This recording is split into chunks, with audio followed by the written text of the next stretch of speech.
दोस्तों, आज मैं आपको भगवान बुद्ध की एक ऐसी प्रेरणादायक कथा सुनाने जा रहा हूं जो आपके जीवन से जुड़े 3 अहम सवालों का जवाब देगी। एक बार की बात है, भगवान बुद्ध अपने शिष्यों को उपदेश दे रहे थे। तभी उनके एक जिज्ञासु शिष्य ने उनसे 3 सवाल पूछे। शिष्य का पहला सवाल था, हमारे भाग्य का असली जिम्मेदार कौन है? फिर शिष्य ने दूसरा सवाल किया, दुनिया में सबसे शक्तिशाली व्यक्ति कौन है? इसके बाद शिष्य ने आखिरी और तीसरा सवाल पूछा, जो अपनी बातों से पलट जाता है, उसका अंत क्या होता है? भगवान बुद्ध ने मुस्कुराते हुए कहा, ये सवाल जितने साधारण लगते हैं, उतने ही गहरे और महत्वपूर्ण हैं। इनका उत्तर जानना हर इंसान के लिए जरूरी है। इसलिए मैं तुम्हें एक कहानी सुनाता हूं। ध्यान से सुनना, इस कहानी में ही तुम्हारे सभी सवालों के जवाब छुपे हैं। तो सुनिए कहानी। एक घने जंगल के बीचों बीच एक विशाल और पुराना बरगद का पेड़ खड़ा था। उसकी शाखाओं पर पक्षियों का बसेरा था। उसी पेड़ पर एक चील पक्षी भी रहता था। बरगद के पास थोड़ी दूरी पर एक गहरा गड्ढा था, जिसमें एक खतरनाक सांप रहता था। एक दिन सांप ने बिल से बाहर निकलने की सोची और अपने बिल से बाहर झांकने लगा। उसी वक्त पेड़ की ऊंची शाखा पर बैठी चील पक्षी उसकी हरकतों को ध्यान से देख रही थी। जैसे ही सांप बिल से बाहर निकला, चील ने फुर्ती से झपट्टा मारा, लेकिन सांप बहुत होशियार था। उसने अपना सिर तुरंत अंदर खींच लिया और गड्ढे में छिप गया। थोड़ी देर बाद सांप ने सोचा, क्या चील अभी भी यहीं है या उड़ गई? वह धीरे धीरे अपने बिल से बाहर झांकने लगा, लेकिन जैसे ही उसने सिर बाहर निकाला, चील ने फिर से हमला किया। सांप फिर से डरकर अंदर भाग गया। अब यह सिलसिला चलता रहा। जब भी सांप अपने बिल से बाहर आने की कोशिश करता, चील उसकी घात में तैयार रहती और झपट्टा मार देती। सांप चील के डर से बार बार अपने बिल में दुबक जाता। चील ने अपनी शाखा पर बैठे हुए सोचा, इस सांप को मैं नहीं छोड़ूंगी। जैसे ही यह पूरी तरह बाहर निकलेगा, मैं इसे अपना शिकार बना लूंगी। दूसरी ओर सांप लगातार डर और असमंजस में घिरा हुआ था। अगर मैं बाहर गया तो मेरा अंत हो जाएगा, लेकिन अंदर रहकर मैं कब तक बचूंगा? सांप ने बिल में छिपे छिपे बहुत समय बिता दिया। डर और असमंजस के बीच उसकी हालत बिगड़ने लगी। इसी बेचैनी में उसने सोचा, काश राजा विक्रम यहां होते। वही हैं जो हर किसी के कष्ट दूर कर सकते हैं। अगर मैं उनसे मिल सका तो मेरी यह समस्या जरूर हल हो जाएगी। अब सांप को हर पल राजा विक्रम की याद सताने लगी। जो भी उस रास्ते से गुजरता, सांप गड्ढे के अंदर से आवाज लगाकर कहता, भाई मेरी मदद करो। अगर तुम्हारा रास्ता राजा विक्रम तक जाता है तो मेरा संदेश उन तक पहुंचा दो। उन्हें बता दो कि एक बेबस सांप तुम्हारी मदद का इंतजार कर रहा है। अगर कोई मुझे उनसे मिलवा देगा तो मैं उसका जीवन भर आरनी रहूंगा। कुछ दिन ऐसे ही गुजरते रहे। सांप की पुकार सुनकर भी कोई उसकी मदद करने की हिम्मत नहीं करता था, क्योंकि सभी को सांप के डसने का डर रहता था। फिर एक दिन जंगल के उसी रास्ते से न्यायप्रिय और परोपकारी राजा विक्रम गुजर रहे थे। जैसे ही सांप को रास्ते में किसी के कदमों की आहट सुनाई दी, उसने फौरन गड्ढे के अंदर से आवाज लगाई, भाई जो भी हो, मेरी एक बात सुन लो। अगर तुम मुझे राजा विक्रम से मिलवा दोगे तो मैं अपना सारा जीवन तुम्हारा कृतज्ञ रहूंगा।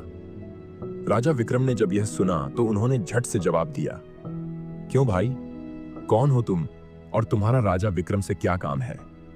सांप ने डरते हुए और थके हुए स्वर में कहा, देखो मैं नागराज हूं। मैंने सुना है राजा विक्रम दूसरों के दुखों को दूर करने के लिए तत्पर रहते हैं। मैं बहुत दिनों से इस गड्ढे में पड़ा हुआ हूं। मेरे ऊपर एक बाज पक्षी का खतरा मंडरा रहा है। वह मेरे गड्ढे से बाहर आते ही हमला कर देता है। इसी डर से मैं यहां फंसा हूं और मुझे कई दिनों से यहां खाने पीने को भी कुछ नहीं मिल रहा है। मेरे पास बस यही गड्ढा है और मैं ऐसे ही अपना जीवन बिता रहा हूं। राजा विक्रम ने सांप की बात सुनी और फिर उत्तर दिया, हे सरपराज, मैं विक्रम हूं। बताओ तुम्हारी समस्या का समाधान मैं कैसे कर सकता हूं? सांप ने धीरे से कहा, हे राजन, जैसा आपको उचित लगे वैसा कीजिए, लेकिन कृपया मुझे इस मुसीबत से छुटकारा दिला दीजिए, नहीं तो यह एक दिन मुझे मार डालेगा। राजा विक्रम ने कहा, हे सरपराज, आप कहें तो मैं आपको इसी जंगल में कहीं दूर छोड़ देता हूं, सांप ने अपनी बेबसी जाहिर करते हुए कहा। हे राजन, अगर आप मुझे इस जंगल में कहीं दूर भी छोड़ देंगे तो यह बाज वहां भी हमें देख लेगा। वह फिर से मुझ पर हमला करेगा और मौका मिलते ही मुझे मार डालेगा। आप ही बताइए, मैं इस संकट से कैसे बच सकता हूं? राजा विक्रम ने गहरी सोच में डूबते हुए कहा। तो तुम्हारा सुझाव क्या है सर्पराज? सांप ने धीरे से निवेदन किया। महाराज, मेरे पास एक उपाय है। कृपया कुछ समय के लिए मुझे अपने अंदर स्थान दे दीजिए। यदि मैं आपके पेट में चला जाऊं तो इस बाज को पता नहीं चलेगा कि मैं कहां गया हूं। फिर जब हम इस जंगल से बहुत दूर चले जाएंगे और बाज की पहुंच से बाहर होंगे, तब मैं आपके पेट से बाहर आ जाऊंगा। इससे मेरी जान बच जाएगी। राजा विक्रम ने कहा, ठीक है, तुम मेरे पेट में प्रवेश कर सकते हो। यह कहकर राजा विक्रम ने अपना मुंह खोला। इसके बाद सांप राजा विक्रम के पेट में प्रवेश कर गया। काफी दूर जाने के बाद राजा विक्रम ने सांप से कहा, हे सर्पराज, अब सुनसान जंगल आ गया है। अब यहां कोई बाज तुम्हारा पीछा नहीं करेगा। अब तुम मेरे पेट से बाहर आ जाओ। लेकिन सांप ने विक्रम की बात सुनकर एक क्रूर हंसी के साथ जवाब दिया, नहीं महाराज, अब मैं आपके पेट से बाहर नहीं आने वाला। मैं यहां आराम से हूं और यह जगह मुझे बहुत पसंद आ रही है। मैं बाहर आकर खतरे में क्यों पड़ूं? अब आप मेरे लिए कुछ और करें। यह सुनकर राजा विक्रम चौंक गए। उन्होंने शांतिपूर्वक कहा, हे सर्पराज, तुमने वचन दिया था कि जब मैं तुम्हें सुरक्षित जगह पर ले जाऊंगा तो तुम बाहर आ जाओगे। तो अब क्या हुआ? सुनसान जंगल तो आ गया, अब तुम सुरक्षित बाहर आ सकते हो। इस पर सांप बोला, देखो महाराज, मैंने सोचा है कि अब मैं यही रहूंगा। आपके पेट में जो रहने का आनंद है वो उस बिल में नहीं है। अब मैं आपके इस पेट से कभी नहीं निकलूंगा। राजा विक्रम मन में सोचने लगे कि ये तो बहुत ही दुष्ट सांप है। अब मुझे और कुछ करना चाहिए। राजा विक्रम के शरीर में सांप के विष का प्रभाव धीरे धीरे फैलने लगा। उन्होंने सोचा, इस सांप से छुटकारा पाने के लिए मुझे जल्द ही कोई उपाय करना होगा। मैं इसे राजधानी लेकर नहीं जा सकता, क्योंकि वहां जाकर यह और नुकसान करेगा। मुझे यहीं जंगल में इसका समाधान खोजना होगा। राजा विक्रम ने यह सोचकर कि सांप से छुटकारा पाने के लिए समय और अवसर की आवश्यकता है, जंगल में एक पेड़ के नीचे कुटिया बनाई और कुछ देर आराम करने का निश्चय किया। सांप उनके पेट में कुंडली मारकर बैठा था और उसके विष के कारण राजा विक्रम के शरीर से जहर टपकने लगा।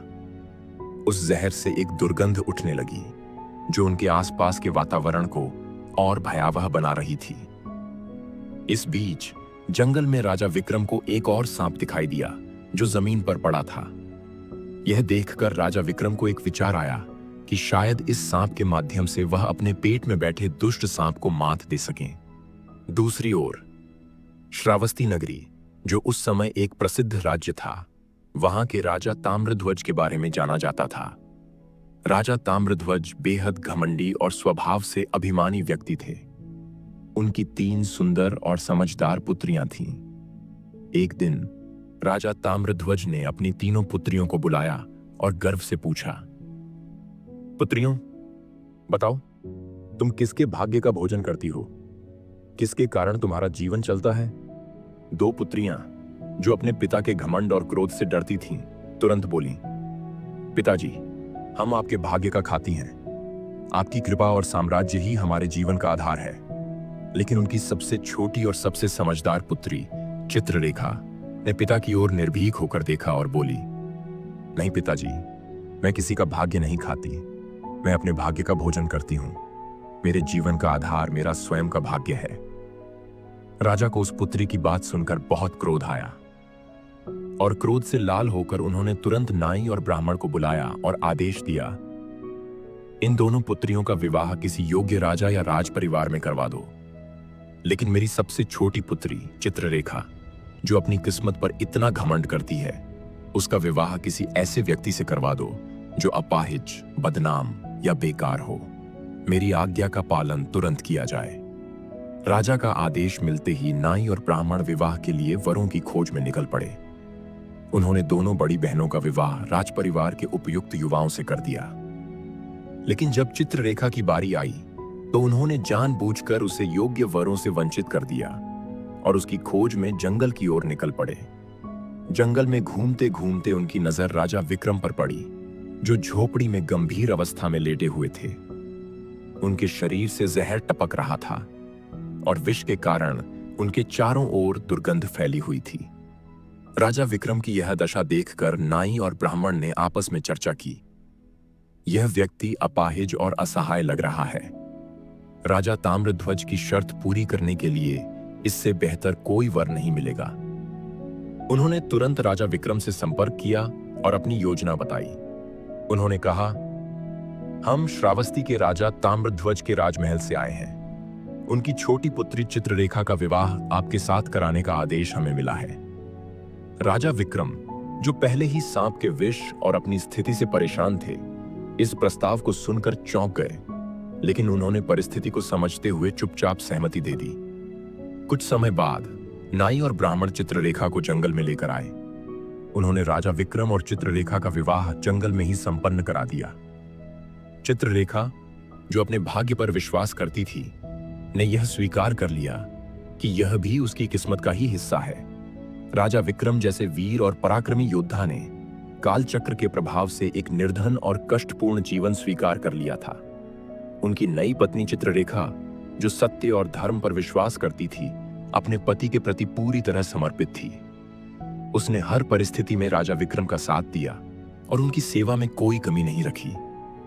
इस बीच उनकी दोनों बड़ी बहनें, जो आरामदायक जीवन जी रही थीं, राजमहल के वैभव में मग्न थीं। लेकिन चित्ररेखा अपने पति राजा विक्रम के साथ झोपड़ी में रहकर भी निष्ठा और प्रेम से भरा जीवन जी रही थी। कहते हैं, जो लोग धर्म का पालन करते हैं और अपने जीवन को सत्य व निष्ठा के साथ जीते हैं, भगवान उन्हें कभी निराश नहीं करते। चित्ररेखा का समर्पण और राजा विक्रम का धैर्य इस बात का प्रमाण था। एक रात जब राजा विक्रम झोपड़ी में सो रहे थे और चित्ररेखा उनकी सेवा में लगी थी, तभी एक अद्भुत घटना घटी। झोपड़ी के पास स्थित पीपल के पेड़ के नीचे से एक सांप बिल से बाहर निकला। वह सांप कोई साधारण जीव नहीं था, वह भी अद्वितीय और दिव्य शक्तियों वाला था। सांप ने झोपड़ी के अंदर प्रवेश किया और सीधा राजा विक्रम के पास पहुंचा। उसने राजा विक्रम के पेट में कुंडली मारकर बैठे दुष्ट सांप को देखा और गुस्से से कहा, हे दुष्ट सांप, तू कितना कृतघ्न और अधर्मी है। तूने महाराज विक्रम जैसे परोपकारी और धर्मात्मा व्यक्ति को झूठा वचन दिया। तुमने कहा था कि जंगल में दूर जाकर उनके शरीर से बाहर निकलोगे, लेकिन तूने उनके पेट में रहकर उनके शरीर को विष से भर दिया। तेरे कारण महाराज विक्रम पीड़ा झेल रहे हैं। तुम्हें शर्म नहीं आती? तुमने कितना बड़ा अन्याय किया है। राजा विक्रम जैसे परोपकारी व्यक्ति, जो इतने समय में ना जाने कितने जीवों के कष्ट दूर कर देते, उनके साथ ये कैसा व्यवहार किया? सांप ने आगे कहा, यदि कोई सुन रहा हो तो मैं तुम्हें इस राजा की मुक्ति और तुम्हारी मृत्यु का उपाय बताता हूं। अगर कोई गंगा जल लाकर इस राजा को पिला दे तो तुम उसी क्षण टुकड़े टुकड़े हो जाओगे और मल के रास्ते बाहर निकल जाओगे। राजा के पेट में बैठे दूसरे सांप ने सुनते ही तंज कसते हुए कहा, तुम्हारे जैसा स्वार्थी और धन के लोभ में डूबा जीव मैंने आज तक नहीं देखा। खजाने पर कुंडली मारकर बैठे हो, जबकि यह धन मानवता के कल्याण में लग सकता है। अगर तुम यहां से चले जाओ तो न जाने कितने लोगों का भला हो सकता है। चलो, मैं तुम्हारी मृत्यु का उपाय भी बताता हूं। अगर कोई गर्म तेल का पीपा लेकर तुम्हारे बिल में डाल दे तो तुम तुरंत भस्म हो जाओगे, और अगर इस जगह को खोदा जाए तो यहां से अपार धन निकलेगा। चित्ररेखा ये सब बड़े ध्यान से सुन रही थी। उसने मन ही मन सोचा, ये तो राजा विक्रम है और उनके पेट में ये सांप है जो उन्हें कष्ट दे रहा है। मुझे उन्हें बचाने का उपाय करना ही होगा। चित्ररेखा तुरंत एक आर्षि के आश्रम पहुंची और विनम्रता पूर्वक बोली, हे मुनिवर, मुझे एक गिलास गंगा जल चाहिए। आर्षि ने आश्चर्य से पूछा, तुम कौन हो पुत्री, और गंगा जल का तुम क्या करोगी? तब चित्ररेखा ने जवाब दिया, हे महात्मा, मैं राजा ताम्रध्वज की पुत्री चित्ररेखा हूं। चित्ररेखा ने राजर्षि से कहा, हे मुनिवर, मैं यहाँ अपने पति के लिए औषधि स्वरूप गंगा जल लेने आई हूँ। कृपया मुझे एक गिलास गंगा जल प्रदान करें। अर्शी ने दया करते हुए तुरंत उसे एक गिलास गंगा जल दिया। चित्ररेखा गंगा जल लेकर तेजी से महाराज विक्रम के पास पहुंची। वहां पहुंचकर उसने कहा, महाराज, यह औषधि आपके कष्टों को दूर करेगी। कृपया इसे ग्रहण करें। राजा विक्रम ने उसकी बात स्वीकार करते हुए वह गंगा जल पी लिया। जैसे ही गंगा जल उनके शरीर में गया, उनके पेट में बैठा सांप तुरंत 100 टुकड़ों में विभाजित हो गया और नष्ट होकर धीरे धीरे उनके शरीर से बाहर निकल गया। अब राजा का स्वास्थ्य धीरे धीरे सुधरने लगा। उनकी तकलीफ कम होती गई और कुछ ही दिनों में वह पूरी तरह स्वस्थ हो गए। राजा विक्रम फिर से पहले की तरह तेजस्वी और शक्तिशाली हो गए। चित्ररेखा ने राजा विक्रम से कहा, हे महाराज, मैं एक साधारण स्त्री हूं और इस नगर में अकेले नहीं जा सकती। आप कृपया नगर जाकर मेरे लिए एक पीपा तेल लेकर आएं। राजा विक्रम ने पूछा, चित्ररेखा, उस तेल का क्या करोगी? चित्ररेखा बोली, महाराज, पहले तेल लेकर आइए, फिर मैं आपको सब कुछ बताऊंगी। राजा विक्रम तुरंत बाजार गए और वहां से एक पीपा तेल लेकर आए। चित्ररेखा ने उस तेल को गर्म करने के लिए आग जलाई और जब तेल अच्छी तरह गर्म हो गया तो उसने उसे सांप के बिल में उड़ेल दिया। जैसे ही गर्म तेल सांप के बिल में गया, सांप की मृत्यु हो गई। इसके बाद चित्ररेखा ने राजा विक्रम से कहा, महाराज, अब इस स्थान को खोदिए। राजा विक्रम ने खुदाई शुरू की और वहां से अपार धन संपत्ति निकली। सोना, चांदी और बहुमूल्य रत्नों का खजाना देखकर राजा विक्रम दंग रह गए। इसके बाद चित्ररेखा ने कहा, महाराज, मैं जानती हूं कि आप उज्जैन के महाराज विक्रम हैं, लेकिन मेरी कहानी सुनिए। मेरे पिता ने मेरा अपमान करके मेरा विवाह एक कोढ़ी से कर दिया था, लेकिन मैं अपना भाग्य खाती हूं, इसलिए इस स्थान पर मेरे पिता के महल से भी अच्छा महल बनाया जाए। राजा विक्रम ने चित्ररेखा से कहा, चित्ररेखा, ये कैसी बातें कर रही हो? हम एक नरेश हैं और हमारा स्थान उज्जैन की राजगद्दी है। हम यहां जंगल में महल क्यों बनवाएंगे? चलो उज्जैन नगरी चलते हैं। लेकिन राजा के कहने के बावजूद चित्ररेखा अपनी बात पर अडिग रही। उसने राजा से आग्रह किया कि इस जंगल में ही एक भव्य महल बनाया जाए। अंततः राजा विक्रम ने उसकी इच्छाओं का मान रखते हुए वहां एक शानदार महल बनवाया। इस संसार में समय सबसे बलवान है और उससे बड़ा कोई नहीं। जिसका समय अनुकूल होता है वह ऊंचाइयों पर पहुंचता है और जिसका समय प्रतिकूल होता है वह पतन की ओर बढ़ता है। राजा ताम्रध्वज के राज्य पर एक दूसरे राजा ने हमला किया। इस युद्ध में राजा ताम्रध्वज को पराजय का सामना करना पड़ा। अपनी जान और परिवार की सुरक्षा के लिए उन्हें अपना राज्य छोड़ना पड़ा और वे जंगल में शरण लेने पहुंचे। जंगल में राजा ताम्रध्वज भूखे प्यासे, फटे पुराने कपड़े पहने और थकावट से टूटे हुए इधर उधर भटक रहे थे। तब चित्ररेखा ने अपने एक सेवक को भेजा और राजा ताम्रध्वज को बुलवाया। सेवक ने ताम्रध्वज को महल तक आने का संदेश दिया। राजा ताम्रध्वज को समझ नहीं आया कि कौन उन्हें बुला रहा है और क्यों। फटेहाल स्थिति में जब वह महल पहुंचे तो उन्होंने सामने खड़ी स्त्री को पहचान लिया। चित्ररेखा ने मुस्कुराते हुए कहा, पिताजी, मैं वही चित्ररेखा हूं। मैं वही हूं जिसे आपने अपमानित कर दिया था। और याद है, मैं कहती थी कि मैं अपने भाग्य की खाती हूं, तुम्हारा नहीं। तुमने मुझे अपमानित किया और मुझे एक कोढ़ी के पास भेज दिया, लेकिन मेरे भाग्य में सम्राट लिखा था। और देखो पिताजी, अब मैं उज्जैन के राजा विक्रम की पत्नी हूं। राजा ताम्रध्वज मन ही मन सोचने लगे और वह धीरे से उस लड़की से अपने किए गए अपराध की क्षमा मांगने लगे। इस संसार में सबसे बड़ी शक्ति समय है। कोई भी व्यक्ति किसी दूसरे का भाग्य नहीं खाता। हर व्यक्ति यह सोचता है कि वह मेरे भाग्य का खा रहा है, पर सच यह है कि कोई किसी का भाग्य नहीं खाता। हर व्यक्ति अपने ही भाग्य का खाता है। यह मत सोचो कि तुम किसी को खिला रहे हो। तुम कौन होते हो किसी को खिलाने वाले? इस संसार को खिलाने वाला एक ही है और वह है परमपिता परमेश्वर।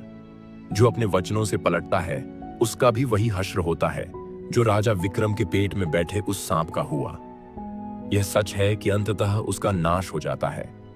सत्य की हमेशा जीत होती है और अधर्मी, अत्याचारी तथा पापियों का अंत निश्चित होता है। इसी प्रकार राजा विक्रम और उनकी पत्नी चित्ररेखा ने राजा ताम्रध्वज का भव्य स्वागत किया। राजा विक्रम ने राजा ताम्रध्वज को अपने साथ उज्जैन ले आए और उन्होंने ताम्रध्वज और उस राजा के खिलाफ, जिसने ताम्रध्वज को हराया था, अपनी सेना भेजी। राजा ने अपना राज्य वापस प्राप्त किया। जिनके पास अच्छा भाग्य और अच्छे कर्म होते हैं, भगवान उन्हें किसी न किसी रूप में अपना आशीर्वाद देते ही हैं। हम और आप अपने परिवार का पालन पोषण करने में हिचकिचाते हैं, लेकिन जिसे पूरे संसार का पालन करना है, वह तो सारे संसार का स्वामी है। वह ही प्रत्येक जीव जंतु का पालन करता है। दोस्तों, अगर आपको वीडियो पसंद आई हो तो वीडियो को लाइक करें और हमारे चैनल टी टाइम मोटिवेशन को सब्सक्राइब जरूर करें और साथ ही इसे अपने दोस्तों के साथ शेयर करना ना भूलें। और हमें कमेंट करके बताएं कि आपको वीडियो कैसा लगा। हमें आपके समर्थन की बहुत आवश्यकता है। चलो दोस्तों, मिलते हैं अगले वीडियो में किसी और नई बेहतरीन कहानी के साथ। तब तक के लिए अपना ख्याल रखना। धन्यवाद।